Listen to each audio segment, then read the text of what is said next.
Alright, so today we're going to control some mosquitoes. It's been raining every few days, and the problem with a lot of rain is it also makes a good breeding ground for mosquitoes. So to combat that, I have the Stihl SR-430 and various chemicals here. And I'll tell you up front right now, I'm not licensed to spray this stuff, so I don't spray other people's properties. I just spray mine. But I have a formula that I use. So I have a handful of chemicals here. Some of them regulate the growth, so it stops them from growing, and other chemicals just kill them. This backpack mister works very well. Mosquitoes like to hide on the undersides of the leaves, so when you use that blower, it blows the leaves upside down and then sprays a chemical on them. So when the mosquitoes go and hide underneath and hang out, they get it on themselves and then they die. So all the rain is good for the grass. It helps the grass grow, but it also pushes the nutsedge to grow, which I just had to spray for nutsedge. I'll put a link to that video up here. It'll also bring on disease in the yard, too much moisture and too much rain. And all the rain will let mosquitoes breed. So today I'm going to be spraying the mosquitoes. I did it about a month ago.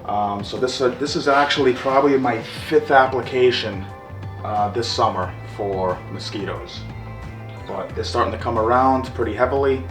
I also have a couple Dyna traps. I got one behind the shed here, and I have one over kind of in the wood line where their breeding ground would be. So I like spending time outdoors. I don't need myself and my family getting eaten alive by mosquitoes. So, and once again, I don't hire anything out. I do everything myself.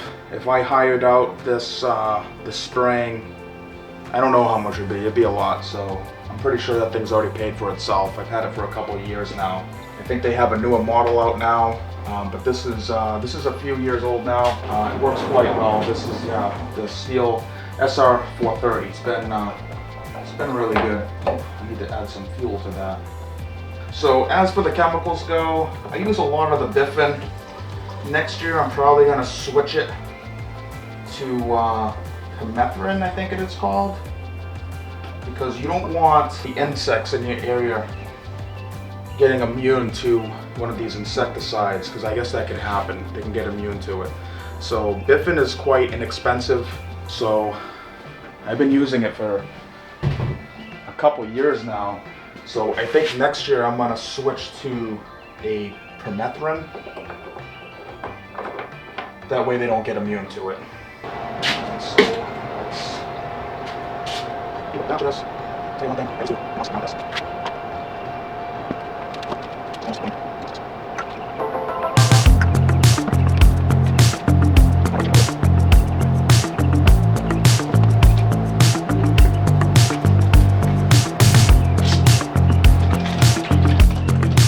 So here's my cocktail right here,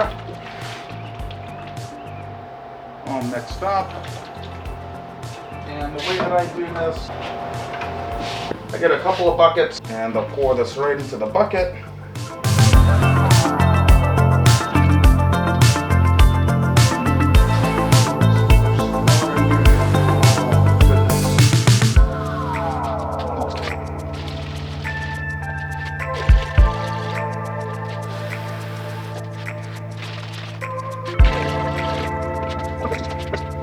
And then all I do is I just mix it from bucket to bucket, back and forth, like 4 times, and that should be mixed up plenty.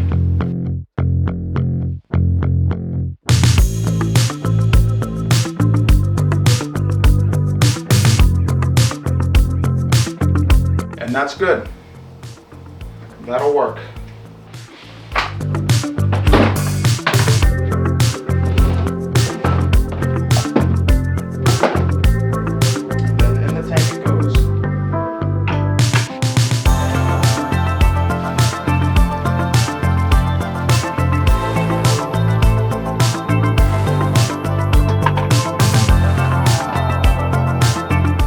That's it. It's ready to go. So if you do some research, you can find out how much product to put into 4 gallons and what products to use. You have growth regulators, and then you have straight pesticides that just kill them. So do a little bit of research. You can find the information on which products people like using, and then if you read the label, you can come up with your own solution. The amount of mosquitoes and pests that you have in your yard might differ than mine, so you might have to tweak things here and there. But keep in mind that using Biffin year after year, the insects in your yard can get immune to it. So you want to switch some of the stuff up year after year.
You know, another thing about doing this yourself is when you go and hire a company to spray your yard, they're not really going to know your property. I have a pretty good understanding about my property. When it rains, that's a higher elevation, and all the water eventually comes down into here, into this low spot, and then settles down in the back, you know, because that's the way the land is pitched. So I know over in there collects water. I also know over there collects water. So I can concentrate my spraying in that area, and I can walk right in there and spray all that.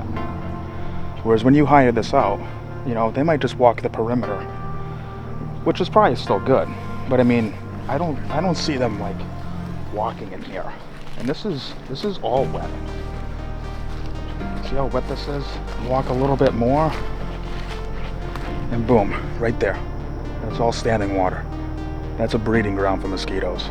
So all this can get sprayed because they're gonna hatch, and as soon as they can fly, they're gonna come out and they're gonna settle on one of these leaves and then die.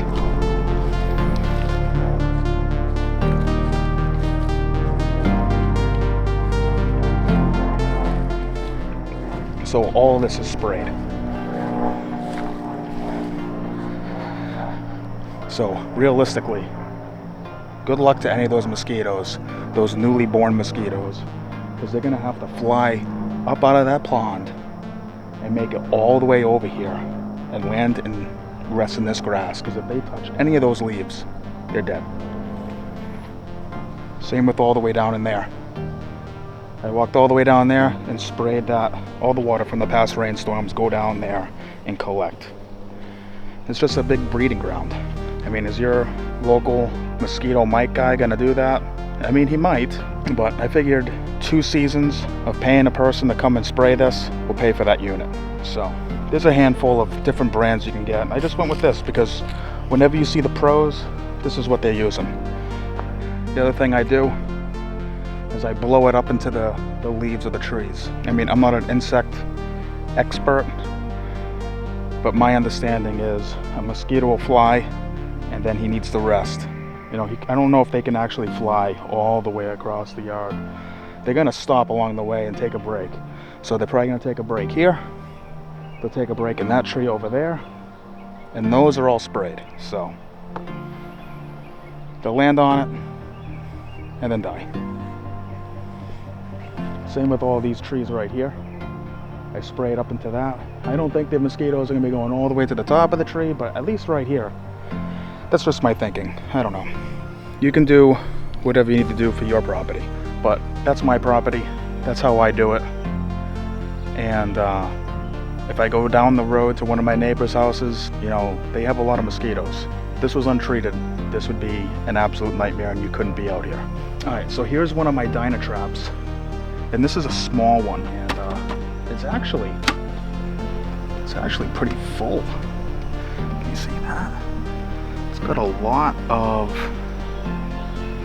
these Japanese beetles. I should probably clean that out. That was mainly Japanese beetles or June bugs. I think the mosquitoes just fall apart.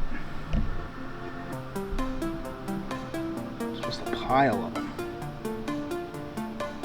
And then I'll bring you over to the big one. I put this over where the main breeding ground is. So this is the XL. And you know what? There's quite a few. Oh yeah. There's skeeters in there.